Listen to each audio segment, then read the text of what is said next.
Good morning friend. এই দেখো সকালবেলা উঠে এখন দুধ চা বানালাম একটু, আর মায়ের জন্য সকালবেলা মা বিস্কিট খেয়েছে আর জলমুড়ি খেয়েছে। আর এই যে সবজিগুলো মা কেটে দিচ্ছে, আর আজ আমার একটু তাড়াতাড়ি আছে। আর এই যে সকালবেলায় মুড়ি প্যাকেট একটা কিনে নিয়ে আসলাম, আর তাড়াতাড়ি আছে তো। আর এই যে আমার জন্য কফি বানিয়ে নিয়েছি, তো তাড়াতাড়ি আছে। রান্না বান্না করে একটু ব্যাংকে যাব। আমার দাদা যেহেতু ব্যাংকে টাকা পাঠিয়েছে, সেটা আমাকে নিতে যেতে হবে, তাই আমি যাব। তো অনেক দিন তোমাদের সঙ্গে অনেক ভিডিও কোনো ভালো শেয়ার করতে পারিনি। তোমরা सब কেমন আছো? ভালো আছো? और जो फ्रेंड हमारा बेंगोली भाषा समझ में नहीं आता है, उन लोगों के बोल रहा हूँ।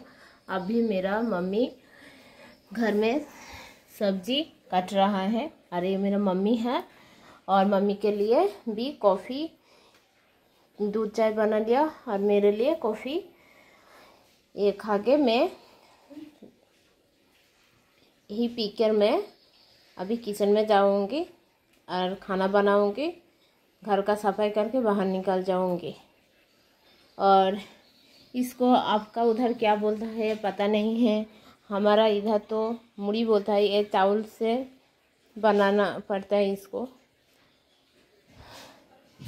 तो आप लोग मेरा वीडियो अच्छा लगे तो सब्सक्राइब कर देना, लाइक कर देना, कमेंट कर देना, और बेल आइकन क्लिक करके मेरे साथ रहना। मैं यूट्यूब चैनल को आगे बढ़ा सकती हूँ। और जिन लोगों ने मुझे सब्सक्राइब किया हो उन लोगों को थैंक यू बोल रहा हूँ। बाय।